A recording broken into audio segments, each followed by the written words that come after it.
Prior to the summer of 1941, the United States Marine Corps did not want them. The Navy barely tolerated them in restricted capacities as cooks, waiters, servants for officers, and dockside stevedores. The Army, too, thought they were only good enough to tackle menial duties and perform manual labor.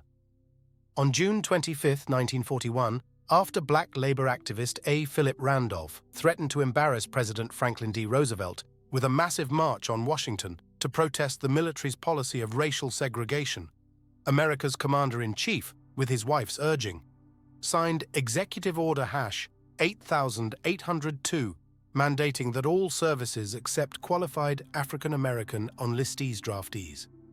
For the first time in 167 years, the U.S. Marine Corps would be receiving black Americans.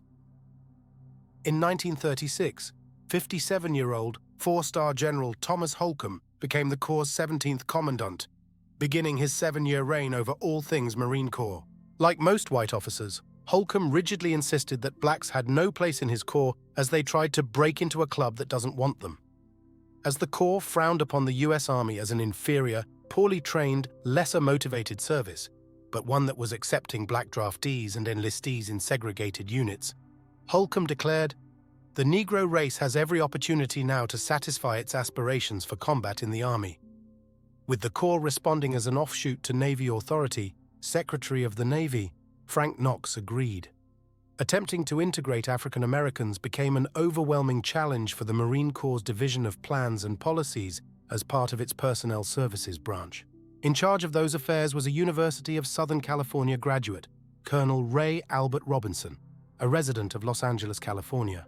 Considering his background, Robinson had little acquaintance with Jim Crow laws that had dominated America's southern states since Reconstruction.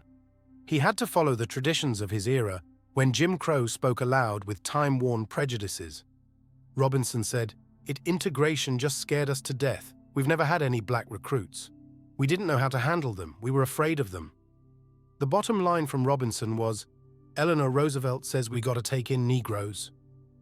Succumbing to pressure from on high, Holcomb made his own preparations for their admittance with his March 1943 Letter of Instructions Hash 421, in which he made it clear no African-American Marine would ever become an officer, nor would any black Marine outrank any white Marine. If a black buck sergeant came upon a white private first class, that private would not have to do a thing that sergeant told him. African-American non-commissioned officers could only direct African-American Marines, and black Marines had to follow all orders of any NCO outranking them. One Marine senior commander had his own viewpoint on these racial issues as the Pacific War widened. Major General Charles Frederick Berthold Price graduated from Pennsylvania Military College and became a Marine in 1906. When notified that an African-American unit was bound for his area, Price flat out refused to accept it. In spite of that, in October 1943, a ship carrying 2 African-American ammunition companies pulled into port. Price refused to allow them to disembark, keeping them aboard ship for 2 days before sending them away. Price's prejudices raised the legitimate question, who would fight and perhaps die in a war for a country under those conditions? But the wheels of at least partial integration had been set in motion. With war on the horizon, in September 1941, the government began constructing a new training facility for an expected increase in Marine recruits. It would be another year before Marine Barracks, New River, North Carolina, would become known as Camp Lejeune, named for the World War I Lieutenant General John A. Lejeune, the Corps' 13th Commandant. Camp Lejeune became the home for the Corps' future 10,000 African-American recruits. Although at least a dozen black Marines had served with the Marines during the Revolutionary War, the Corps went lily-white from 1798 until August 26, 1942, when Howard P. Perry of Charlotte, North Carolina, appeared at Camp Lejeune's gates, quickly followed by 12 others. The Marines in World War II did accept some Asian Americans, Hispanic Americans, and Native Americans, the code talkers. As more African-American Marine recruits arrived and climbed down from trains and buses, much of the site was still a construction zone in the process of expanding from its original 110,000 acres of land to today's 244 square miles. Instead of proper barracks, though, the original group of future black Marines found tents, then shanties, virtually so cheap that many said the building material must have been prefabricated cardboard. Some men found it easy to poke bayonets through the walls. Eventually, corrugated steel Quonset huts came. More brick and concrete buildings followed. At the north-central point of the camp sat a spit of land jutting out into Stones Bay that was surrounded by water on 3 sides. This 5-square-mile peninsula became known as Camp Montford, today's Camp Johnson. At the time, it was more swamp and marsh than dry soil, and was inhabited by venomous and non-venomous snakes, as well as panthers, alligators, and any other swamp creature that could survive such an environment. In the 6 months after Pearl Harbor, African-American recruits came into military service as high school graduates and as high school dropouts. Some came as college graduates and others as college dropouts. Some had exposure to ROTC training, while others had gone no farther than the Boy Scouts. A vast number were skilled tradesmen, carpenters, electricians, plumbers, professionals, shop owners, etc. One had a civilian pilot license. Just as many were illiterate, unemployed, and looking for a steady paying job. Some joined for the attraction of the Marine Corps' fancy dress blue uniform, while others claimed it was the patriotic thing to do in wartime. A few followed in their fathers' or grandfathers' footsteps who were veterans of the Spanish-American War or World War I. Some, no doubt, believed that they would be better treated after they returned to civilian life if they could claim the title of having been a United States Marine. On the whole, their birth years ranged from 1923 to 1925. The youngest enlistee, at age 16, passed himself off as 18. Some came as prior service Army or Navy. Those who came from north of the Mason-Dixon line knew about the segregated South and had themselves been discriminated against, but had not experienced the full force of Jim Crow laws. Those from the South knew exactly what those laws meant: discrimination, isolation, belittlement, harassment, humiliation, and sometimes death. Many African Americans shared their stories after the war. When Herman Darden, Jr. walked into a Marine recruiting station in Washington, D.C., it took the recruiting sergeant nearly 10 minutes to look up and acknowledge his presence. It was intentionally done. Recruit Obie Hall started his Marine career from Boston, north of that invisible but very real wall of segregation, the Mason-Dixon line. His free train ride included a sleeping berth until he reached Washington, D.C. There, an African-American conductor evicted him from that car's comfort, insisting that Hall join the rear cars that were restricted to Negroes, cars that were more congested and less accommodating. Hall encountered a more compassionate conductor who found him an open berth. A year later, John R. Griffin started out from Chicago with the same comforts Hall had. Once crossing the invisible line, though, he lost his berth and wouldn't get it back. Another recruit came out of New Jersey, where he was one of 3 African Americans in a well-integrated high school. He knew nothing of Jim Crow. Upon crossing that line, he found a drinking fountain labeled colored. He stood there turning the water on and off, waiting to see what colors would come out. Eventually, a sergeant explained the realities of life in the segregated South. Wherever they originated, the first 600 black recruits reached Marine Barracks, New River, North Carolina, during the summer of 1942. Camp Montford was 12 to 14 miles from the pristine beaches of the main base, where the Corps practiced beach landing assaults. When not engaged in that activity, white Marines found ample opportunities to lounge about the sunny beaches as if on vacation. Those African Americans assigned to Camp Montford, however, were restricted from the beaches for anything other than official training exercises. In effect, for recreational purposes, those beaches became whites only. One exceptional missing factor was medical services. Going into World War II, the standing rule was established by Jim Crow, and then upheld by all military authorities, that only black medics, nurses, and doctors could attend to black military personnel, while only white medics, nurses, and doctors could attend to white patients. It would be months before the Navy even started accepting African Americans into corpsman classes. It was discovered that many succeeded in passing their induction physicals while infested with hookworms, venereal disease, and other lingering ailments that intensified at Camp Montford. Without proper medical inspections, health and welfare conditions surrounding sanitation of food services, latrines, showers, and living quarters became a petri dish of Staphylococcus and Salmonella. Changes took place after July 20th, 1943, when the Navy finally started training African Americans as corpsmen. As growing numbers of black recruits began their 180 days of basic and advanced training, there were things the Corps did not tell them. Regardless of how their ranks swelled, in the end there would be no all-black combat units, and no African American Marines were assigned to white combat units. The Corps deliberately found, even created, special jobs/positions/units intended to keep African Americans out of combat. The theory was that blacks, as a whole, were cowards and were intellectually inferior to whites, and that if faced with the reality of combat, they would fail in their duties. The theory also meant that the Corps would not have to invest heavily in their advanced infantry combat training. The black troops would get the basics, of course, but the advanced individual training would be minimized, allowing only white Marines to push forward and carry the burden of the war effort, and accrue the glory and medals that were their birthright. Being an unknown factor, these black recruits were forced to enhance their experiences themselves. For those assigned to the 51st Defense Battalion, the Corps' first black unit, they supplemented their training on their own. Arvin L. Tony Gaslow imparted his acquired jiu-jitsu skills. Another black Marine, Ernest Jones, taught his comrades his mastery of judo. Those with higher educational skills tutored comrades, struggling to read and comprehend training manuals. The Corps did everything it could think of to keep weapons out of the hands of African American Marines and away from the fighting. This extended to defense battalions defending naval bases and airfields, with 155 mm cannons for long-range targets offshore, 90 mm, 40 mm and 20 mm guns for anti-aircraft artillery, then a wide array of small arms and machine guns. At the war's beginning, the Corps had 18 defense battalions designated 1st through 18th, but it was decided that 2 more were needed.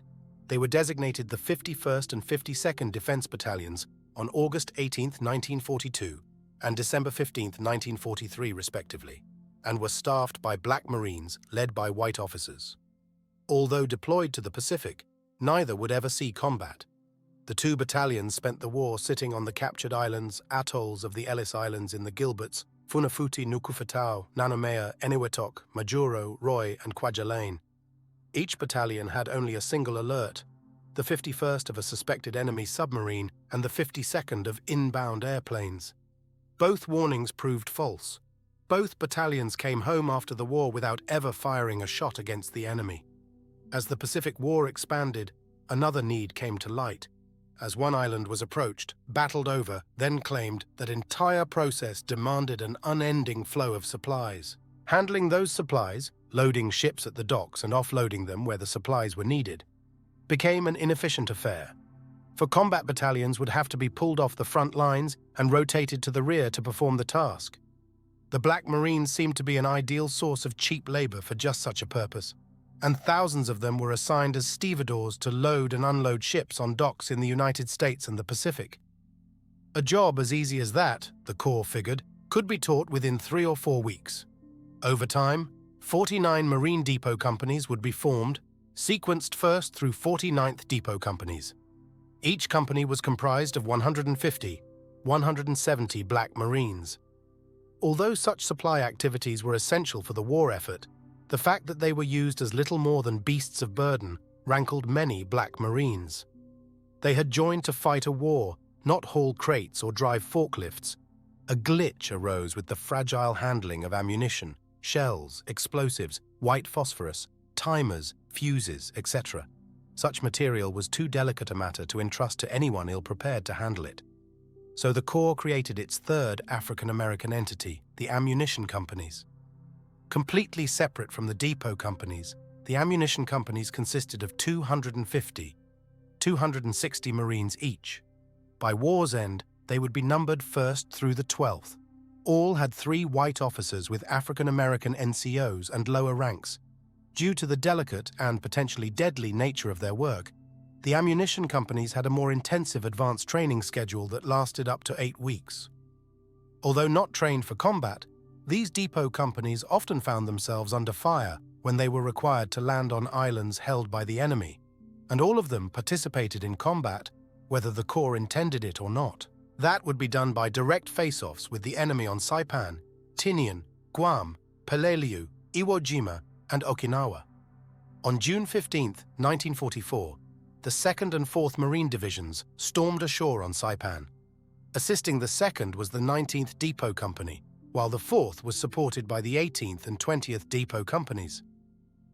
More than 75,000 Marines took part in this battle, with 800 being African Americans. The Depot Companies had no vehicles of their own. They were required to use the motor pool vehicles of the units they supported, but the ammunition companies did have their own trucks, jeeps, and trailers. During the initial 2 hours of the landing on Saipan, the 19th Depot Company was ashore and setting up its supply distribution point within range of Japanese snipers and mortar crews. As the White Marines fought their way inland to create a solidified front line, the 19th was as much in the midst of the shooting as any other Marine unit, firing furiously at the enemy whenever they came close.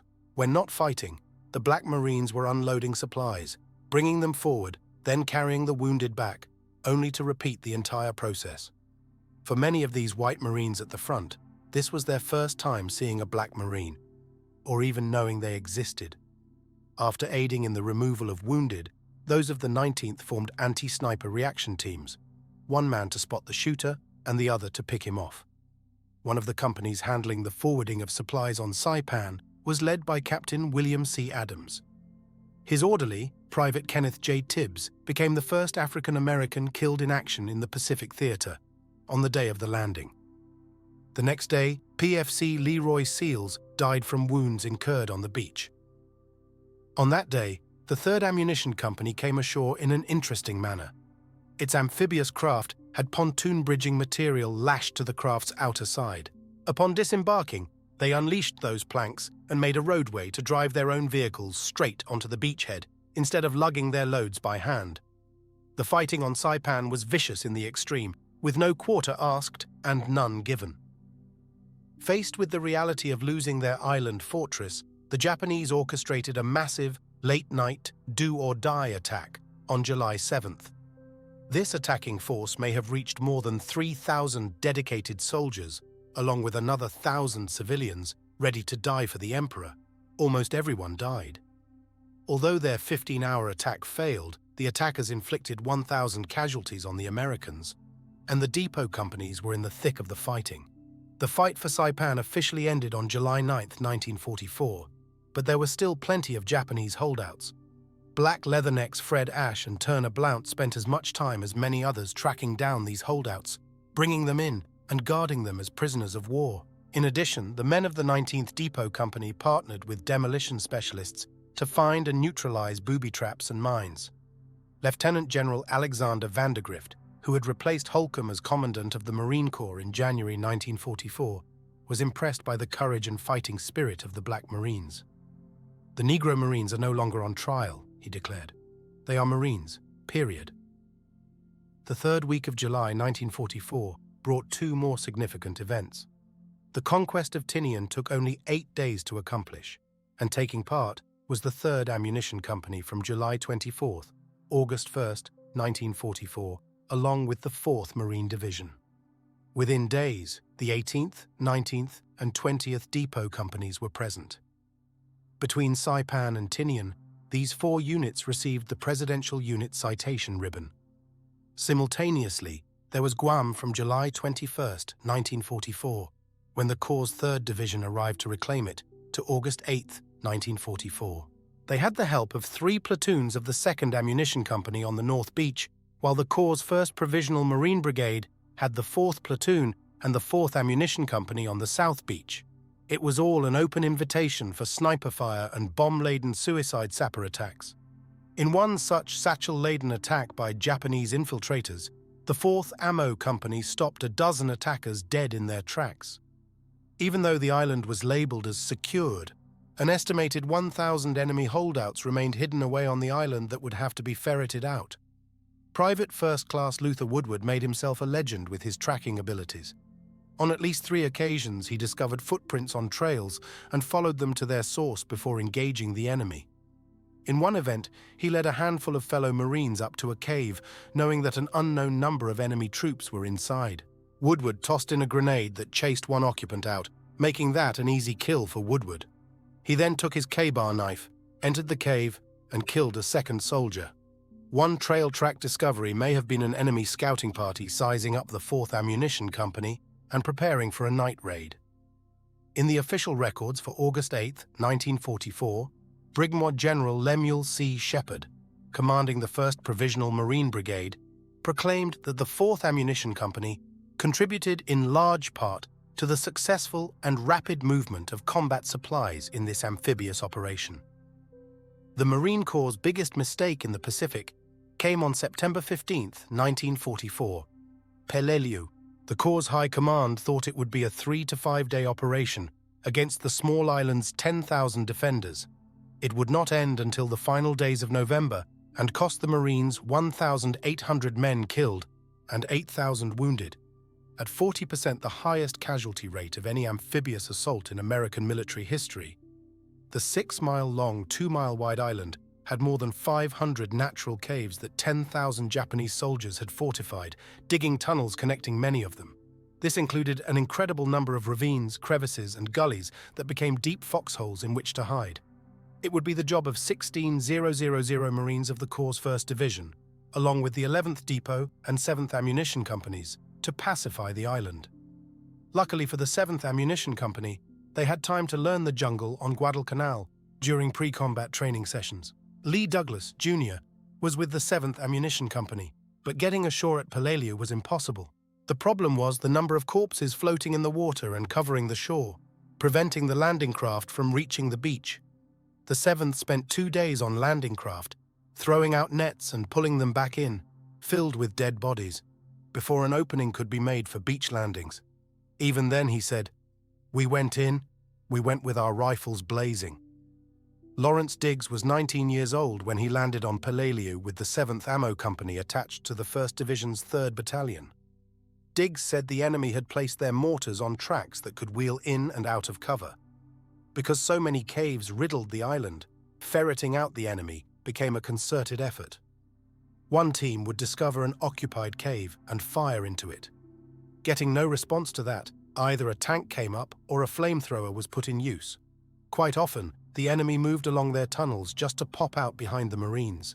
Diggs said that, once everybody believed the island was secured enough, pup tents were delivered that accommodated 3 sleepers. By this time, hundreds of Japanese still hid out across the island. One source of sustenance for these Japanese soldiers became their stealthy stealing of Marine rations at night. One night, while Diggs was in a tent with 2 others, he recalled a fellow black Marine named Oliver from North Carolina. That night, a Japanese forager stumbled into their tent, and Oliver wrapped his hands around the intruder's throat until he died. It took a shot for Oliver to release his death grip. Diggs heard about another Marine on Saipan who spoke Japanese well enough to follow limited conversations. He would venture out on his own, creeping up on Japanese positions and listening in on their conversations. He would note their morale, how often they ate, what they ate, where they ate. He picked up on various positions as aid stations, watch points and command points, and if any talk indicated a night attack. He then brought all of those conversations back with him. On one return trip, he found an abandoned bicycle that he toted back to his lines. When close enough to be safe, he rode the bicycle back in. A famous picture exists of him on this bike in front of 3 comrades, where the bike straddles a rail. Reuben McNair was on Peleliu, also delivering ammunition. He was also told to go out and bring back the dead, but those of the 7th refused to do that. They brought back the wounded instead. McNair's routine became the hauling of ammunition, joining his white comrades shoulder to shoulder in a firefight, carrying away the wounded, then returning with ammunition and fighting again. At one point, the white Marines he fought alongside were rotated out, with McNair saying proudly, "We had a group of white Marines, they was very happy, and as they returned back they stated to other white Marines as what happened. They said the Black Angels saved us." When Peleliu was finally secured, the 11th Depot Company had suffered 17 wounded. That would be the highest number of casualties of any black unit across the Pacific Theater. In recognition of their service, Major General William H. Rupertus, commanding the 1st Marine Division, officially noted how smaller unit commanders have repeatedly brought to my attention the wholehearted cooperation and untiring efforts exhibited by each individual of the 11th Depot Company and 7th Ammunition Company. The assault on Iwo Jima began on February 19, 1945. The plan called for the Corps' 5th Division to come ashore first, then the 8th Ammunition Company, with the Corps' 3rd Division coming in last. The 33rd, 34th, and 36th Depot Companies were there as well, but the 8th Ammunition Company would engage in far more direct combat than the whole 3rd Division. By D-Day +3, all 4 depot companies were ashore. They would spend 32 days on the sulfuric island. Getting there included standard operating procedures instituted by all the military services throughout the war. Sections of each troop transport ship hauling black soldiers and Marines had improvised segregated compartments of white and colored-only designations. Compartments were roped off as separate mess hall, latrines, and sleeping areas. Many of the African-American Marines found it more comfortable sleeping topside on an open deck than in cramped quarters below. While shipping over, they found themselves doing the vast majority of swabbing the decks, cleaning latrines, and KP than any white unit. Even if confined to restricted areas, it could not be helped if one Marine mingled in conversation with another Marine. One African-American Marine spoke often and formed a bond with a Native American Marine, both of them being outcasts in white society. Roland Durden gave his final perspective on such prejudices from the days of his training for Iwo Jima. When the 33rd and 34th Depot Companies were being shipped via rail from North Carolina to California, their train paused in New Orleans. This stop offered a Red Cross donut and coffee break. Attached to the train were 2 carloads of German and Italian prisoners of war. Durden said his captain was so racist that he ordered the Red Cross nurses to serve the prisoners first before the Black Marines of the 33rd and 34th. The nurses flat out said no, and that they would serve our boys first. Then, on Iwo, Durden took a break from the intensity of the fighting with 3 black comrades. The 4th person was a white Marine who told them, "I was taught differently, but now I see you people. I have respect for you." Since Stephen Robinson could not make it into the Tuskegee Airman program, even though he had a civilian pilot license, he ended up a Marine. Coming out of Pittsburgh, Pennsylvania, he was that city's 2nd African American to join the Marine Corps. On the boat ride toward Iwo, he met one Native American Marine and had numerous conversations with him. Robinson said this Marine's name was Ira Hayes. Of all he saw and did on Iwo, Robinson recalled 2 specific incidents, one being the 2nd flag going up on Mount Suribachi. Whether he knew Ira Hayes was involved in it or not is unclear. The other took place while an enemy force made a night attack. In the darkness, neither side could distinguish friend from foe. All they could do was point their weapons at muzzle flashes in front of them and fire. In this instance, as with many others, the battle devolved into hand-to-hand combat. At other times, Marines fired blindly into the inky darkness as a source of comfort. On one pitch-black night, Robinson held the job of Sergeant of the Guard, being the on-the-spot supervisor for a number of outposts. He was summoned to Post #3 to see what a shooting incident was about. Stationed at that post was one of his Marine buddies named Booker James, holding a Browning automatic rifle, BAR. He had fired off a series of rounds. Upon his arrival, James told Robinson that there had been movement in front of him and swore it was enemy-induced. Robinson felt it was his responsibility to venture forth and determine what there may have been to shoot at. Robinson went forward on all fours, finding nothing alarming. Returning cautiously and walking upright, he tripped over a foot connected to a body. Closer inspection showed it being a dead Marine whom he left in place until daylight. Moving on, he stumbled over a second body of a dead Marine hidden by the darkness. Both had similar wounds being shot in the back. At that point, Robinson heard moans and groans of somebody severely injured. He found a third Marine barely alive, showing the same wounds the other 2 had, bullet holes in their backs. Booker James had unknowingly shot 3 Marines in the back. He would be forever convinced they were Japanese. After reaching James, Robinson wanted him to go out so the 2 of them could bring in the wounded Marine. James refused, swearing that they were the enemy who was still prowling about. With great effort and many promptings, James finally went out, and the injured Marine was brought back in. He and the other dead Marines were white. 18 days after the shooting ceased, according to the Corps, Robinson was driving a jeep on an errand. He came upon 8 white Marines, many armed with pistols, indicating them to be either officers or non-commissioned officers. Others carried bars and Thompson submachine guns. Robinson halted to watch while the 8 finished what they were engaged in. They surrounded a former enemy bunker that had caved in from relentless shelling. A handful of enemy soldiers emerged wearing nothing more than loincloths. It was plain to Robinson how malnourished, dehydrated, and weakened they were. He said they may have weighed 100 pounds at the most. There was no evidence of them retaining weapons. They were openly and willingly surrendering.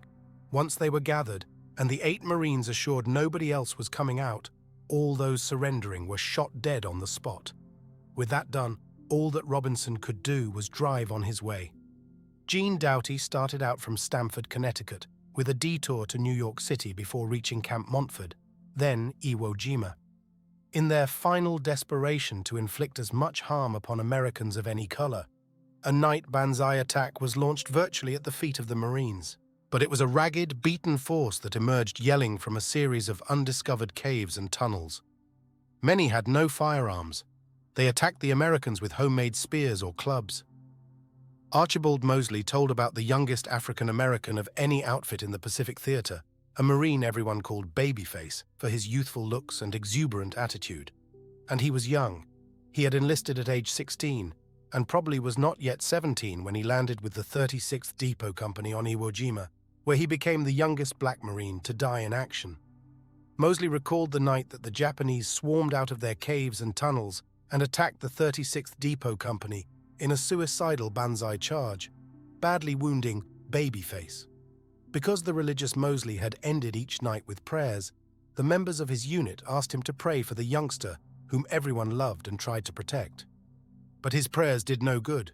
21-year-old Thomas Haywood McFatter was halfway through Johnson C. Smith University, a historically black college, in Charlotte, North Carolina, when he dropped out in 1943 to join the Corps.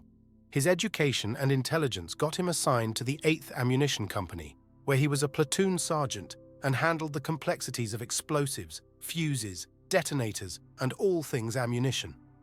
His firm, no-nonsense leadership style earned him the nickname Sergeant Steelhead. On February 19th, McFatter and his men were roaring into Blue Beach, plowing through surf that was coated with blood and the floating corpses of dead Marines.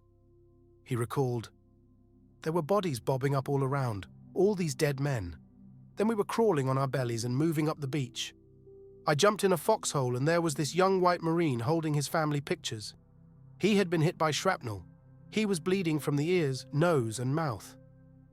All McFatter could do was lie there and repeat the Lord's Prayer over and over. Recovering from his shock, he organized his men and helped set up their ammunition depot at the base of Mount Suribachi, in a depression that had been scooped out by the bulldozers of a Seabees unit. The site was easily in view of the enemy and well within range of rifle and mortar fire. Direct hits by enemy mortars destroyed many of the caches of ammunition, setting them ablaze and exploding, killing black Marines and risking the lives of those who worked frantically to extinguish the flames. Ammunition shortages soon developed, and from time to time airdrops were required to replenish the supplies lost.